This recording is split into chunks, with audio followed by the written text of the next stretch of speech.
बैठे हैं यहाँ पे, अगर मेरे लिए मेरी क्वालिफिकेशन मेरे रोज़गार में रुकावट बनती है तो मैं आज ही उसको जलाने के लिए तैयार हूँ। ग्रेजुएशन किया है, फिर पीजी किया है, तो हमने एक स्ट्रगल किया है यहाँ तक पहुँचने के लिए, लेकिन आज आप हमें ये बता रहे हो कि आपके पास अगर इतनी क्वालिफिकेशन है तो आप हमको ये जो क्लास 4 की जॉब है वो आपको हम नहीं दे रहे हैं। तो कुछ ही वक्त पहले अगर जम्मू कश्मीर में JKSSB की जानिब से क्लास 4 पोस्ट्स निकाली गई थी और उनके नताइज भी कहीं ना कहीं सामने आ गए। नताइज सामने आने के बाद अब उन उम्मीदवारों से एक एफिडेविट मांगी जा रही है जिनकी क्वालिफिकेशन 12वीं जमात से ज़्यादा है, और उन्हें एफिडेविट में इस बात का जिक्र लिखकर देने की बात JKSSB की जानिब से कही जा रही है कि हमारी क्वालिफिकेशन ज़्यादा से ज़्यादा 12वीं पास है और इससे ज़्यादा किसी भी उम्मीदवार की होने की सूरत में उस उम्मीदवार को कभी भी नौकरी से निकाला जा सकता है। ये एफिडेविट अब उन उम्मीदवारों के लिए सिरदर्द बना हुआ है जिनकी क्वालिफिकेशन ग्रेजुएट या उससे ज़्यादा है। इसी बात को लेकर आज हंदवारा में क्लास 4 उम्मीदवारों ने एक एहतजाज किया और इस एफिडेविट को गैर कानूनी ठहरा कर इसे हटाने की मांग की। पेशे हंदवारा से लतीफ लोन की एक खास रिपोर्ट। JKSSB जाग जाओ, JKSSB जाग जाओ, GAD जाग जाओ, GAD जाग जाओ, JKSSB जाग जाओ। We want justice, we want justice, graduates want justice, graduates want justice, graduates want justice, graduates want justice।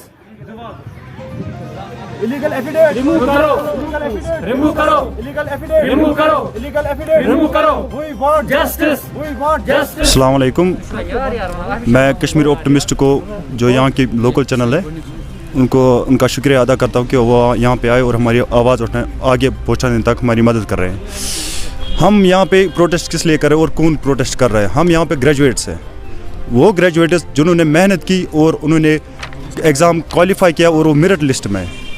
कोई भी ग्रेजुएट नहीं है, हमने मेहनत किया और लिस्ट में आया। किस लिस्ट में आया? वो क्लास 4 जो कि 2020 में निकली। अब हम प्रोटेस्ट क्यों कर रहे हैं? मैं शॉर्टली बोलूँगा, प्रोटेस्ट इसलिए कर रहे हैं क्योंकि JKSSB या गैड जिसका भी ये ऑर्डर था, उन्होंने एक तरह से हमारे खिलाफ एक कुल्हाड़ी चलाई है। वो कुल्हाड़ी इस शक्ल में उन्होंने लेटेस्टली जो नोटिस निकाली है नोटिफिकेशन में, उन्होंने ये रखा है उसमें कि आपको एफिडेविट लाना होगा और एफिडेविट में ये लिखना होगा कि हमारी क्वालिफिकेशन सिर्फ 10+2 है, इससे ज़्यादा नहीं है। अगर और दूसरा क्लास उन्होंने लिखा है, अगर आगे कभी भी आपके पास ये पाया जाए कि आप हायर क्वालिफाइड हो तो फिर आपको उसी टाइम जॉब से निकाल दिया जाएगा। पॉइंट ये बनता है यहाँ पे, अगर मेरे लिए, खासकर मेरे लिए, बाकी जो मेरे साथ जो भाई बैठे हैं यहाँ पे, अगर मेरे लिए मेरी क्वालिफिकेशन मेरे रोज़गार में रुकावट बनती है तो मैं आज ही उसको जलाने के लिए तैयार हूँ। हाँ, जलाने के इंशाल्लाह हम जलाने के लिए तैयार है, बिल्कुल हम सरेंडर करेंगे, जलाने के लिए तैयार। जो क्वालिफिकेशन किसी बंदे के पास जो डिग्री होती है वो सबसे बड़ी वेल्थ होती है, लेकिन घर की सर्कमस्टेंसेस या अपने रोज़गार को टेंशन लेके हम ये कुर्बानी देने के लिए तैयार है। हम आज ही जलाने के लिए तैयार है। हम गवर्नर LG साहब के ऑफिस के बाहर जाएंगे, सभी ग्रेजुएट्स, अगर हमारा मसला हल नहीं हुआ, हम सब जाएंगे और वहाँ पे अपनी डिग्रीज हैं वो सब जला देंगे। लेकिन वो हमारे लिए रिकॉर्ड भी नहीं बननी चाहिए। हायर क्वालिफिकेशन कोई क्राइम नहीं है। अगर मान लो वो 12th बेस के बच्चों को कल जॉब देंगे, लेकिन वो कल 12th के बच्चे भी यहाँ वो ये कहें कि आपको लोगों को आगे नहीं पढ़ना है, वो भी कल इग्नोर थ्रो या किसी तरीके से ग्रेजुएट्स होंगे, उस टाइम वो PG होंगे, ग्रेजुएट्स होंगे, उस टाइम वो क्या करेंगे? उस टाइम ये कानून बदल जाएगा। इस SRO 99 को या तो ये इंटरप्रेट ठीक से नहीं कर रहे या हम एक्सप्लेन नहीं कर रहे। यहाँ कश्मीर के हालात जो हैं, आजकल यूथ जो है वो सुसाइड की तरफ ज़्यादा जा रहा है, लेकिन मुझे लग रहा है अगर यही तरीका रहा गवर्नमेंट का, शायद हम भी करने के लिए मजबूर। शायद मैं अपनी बात करूँगा, इनका भी यही हाल होगा, सबों का हाल है। मैं भी एक तो मैं ये कह रहा हूँ मैं डिग्री चलाने के लिए तैयार हूँ, दूसरी बात ये मैं कह रहा हूँ शायद मुझे सुसाइड फाइनल ऑप्शन होगा। डिमांड से वो आप बता दीजिए क्या? डिमांड ये है कि ये जो इलीगल है, पहले तो ये इलीगल है क्योंकि कॉन्स्टिट्यूशन ये बोलता है कि आपको हक है कोई भी जॉब करने का। डिपेंड करता है, आपको मिनिमम क्वालिफिकेशन होनी चाहिए। मिनिमम क्या ज़रूरत है वो हमें हमारे पास होनी चाहिए। इन्होंने एफिडेविट में ये रखा है कि आपको मैक्सिमम आपकी जो क्वालिफिकेशन हायर क्वालिफिकेशन बेस पे, ना कि minimum qualification, higher qualification base के हमें बाहर निकाल रहा है। जो कि हमने मेहनत की है, 4-5 महीने हम घर में एक ही कमरे में बैठे हैं और कोचिंग ली है, पैसे खर्च किए, फिर एग्ज़ाम क्वालिफाई किया है, फिर एग्ज़ाम क्वालिफाई और मेरिट में आए हैं। अब हमें ये देखो इस तरफ डाल रहे हैं कि हम डिप्रेशन में जा चुके हैं, डिप्रेशन में जा चुके हैं। आधे लोग तो सुसाइड करने के लिए तैयार है। ये तो सीधी तरह से इन यूथ के या ग्रेजुएट्स के गर्दन पे चाकू चलाने के बराबर है। मैं ये चाहता हूँ कि एलजी साहब से भी रिक्वेस्ट करता हूँ और जो भी ऑफिशियल्स है इसके कंसर्नर जो है उनसे ये रिक्वेस्ट करता हूँ कि जो ये एफिडेविट का कस्सा है, जो इसका सेकंड क्लास जो है, इसको ख़त्म किया जाए। हम एफिडेविट देंगे, हम उसमें ये लिखेंगे हम 12th बेस पे जॉब करेंगे, हमें कोई और वेटेज नहीं चाहिए। बस यही हमारी डिमांड्स है। आज आप जो यहाँ पे हैं प्रोटेस्ट कर रहे हैं। अस्सलाम वालेकुम। सबसे पहले मैं कश्मीर ऑप्टिमिस्ट का बहुत ज़्यादा शुक्रगुजार है कि जिन्होंने जो हमारी जो बात है वो डिफरेंट जो अथॉरिटीज़ हैं उनके सामने रखेंगे।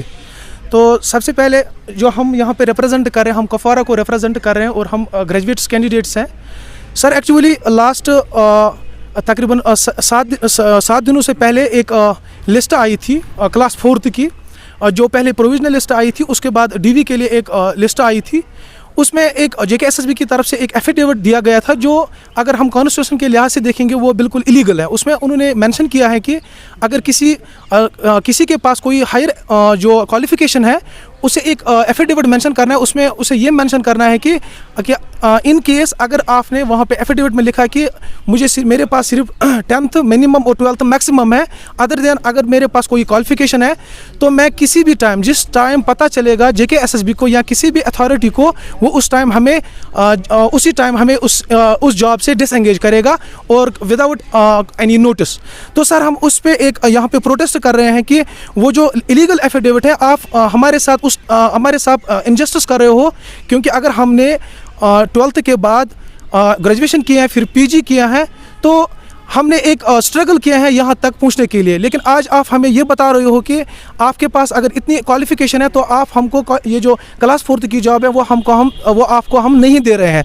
तो सर मैं ये आपसे बताना चाहता हूँ कि जो एक अनएम्प्लॉयमेंट यूथ यहाँ पे बैठी है उनको आपको कौन सी मैसेज दे रहे हो? जो एडमिनिस्ट्रेशन है वो कौन सी मैसेज यहाँ पे दे रहे हैं कि भाई आप जो हायर क्वालिफिकेशन है वो आपको नहीं करनी थी, आप सिर्फ 10+2 ही रहो ताकि आपको जॉब मिलेगी। तो सर ये जो जब आए थे उसमें उस टाइम भी थोड़ा इशू क्रिएट हुआ था कि एलिजिबिलिटी के बेस पे। तो सर हमने उस टाइम JKSSB को बहुत सारी मैसेजेस की थी, लेकिन उनकी तरफ से कोई भी रिस्पांस नहीं आया था। उन्होंने हमेशा यही बोला कि हम उस टाइम देखेंगे, आप नोटिफिकेशन को रीड कीजिएगा, उसमें सब कुछ मेंशन है। तो सर हमने भी उस नोटिफिकेशन को देखा और वहाँ पे हमें ये लगा कि हम भी एलिजिबल है और हमने फॉर्म भरा।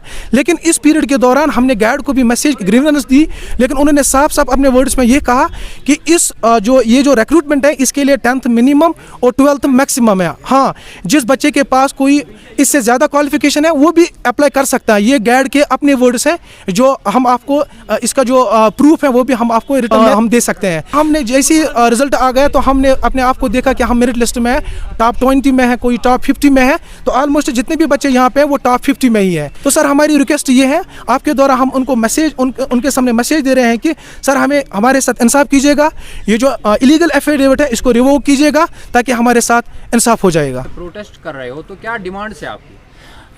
देखो, पहले मैं शुक्रिया अदा कर रहा हूँ आपके चैनल से जो हमारी इशू रेज़ कर रहे हैं।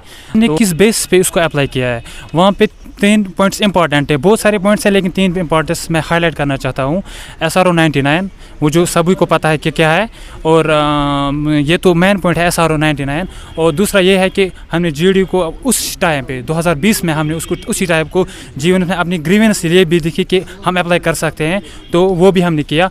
और on what basis, and main important point is here Article 16 that provides us a legal, that provides a fundamental right that we will avail any job in public. So Article 16, there are three things, these 3 points here, and अगर ये नहीं हुआ, जैसे कि अगर ये debar कर रहे हैं तो इसका कंसिक्वेंस क्या रहेगा? ये जो यूथ है, ये जो हाई क्वालिफाइड यूथ है, ये क्या है, ये डिप्रेस में चला जाएगा। और जो हमारी एडमिनिस्ट्रेशन चाहती है कि हम ये जो हाई क्वालिफाइड यूथ है ये मजदूरी करे 12th के घर में, ये इसका कंसिक्वेंस है। और ये जो यूथ है ये पता नहीं कहाँ पर दर बदर ठोकरे खाएंगे, ये तो इसका कंसिक्वेंस है। अब सोल्यूशन इसका यही है कि ये जो इन्होंने ये जो एफिडेविट रखा है, प्लीज़ इसको यार इसको रिवोक करें। और हाई अथॉरिटीज़ है इसके रिलेटेड वो इस इशू को प्लीज़ रिसॉल्व करे, और हमारी जो भी ग्रीवेंस है इसके रिलेटेड प्लीज़ इस इशू को हमारे से जल्द से जल्द इसको रिसॉल्व करें। अगर ये मैटर कोर्ट में चला जाएगा तो फिर ये बहुत खींचा जाएगा, क्योंकि इसका ये तो पहले ही वहाँ पे मेंशन किया हुआ है कि ये फास्ट ट्रैक रिक्रूटमेंट है, तो इसका मतलब नहीं रहेगा। ऑलरेडी हमारे 2 साल इसके साथ गए हैं, तो फिर हम ये नहीं चाहते हैं। हम इसने यही चाहे कि हम इसको ग्राउंड लेवल पे ये सॉल्व यहीं पे करें, और ये जो हमें जेडी है और जो भी रेस्पेक्टेड हाई ऑफिशियल्स है वो कम फॉरवर्ड आए, हम इस ग्राउंड लेवल पे इसको रिसॉल्व करना चाहते हैं, जो भी इशू रहेगा इसके।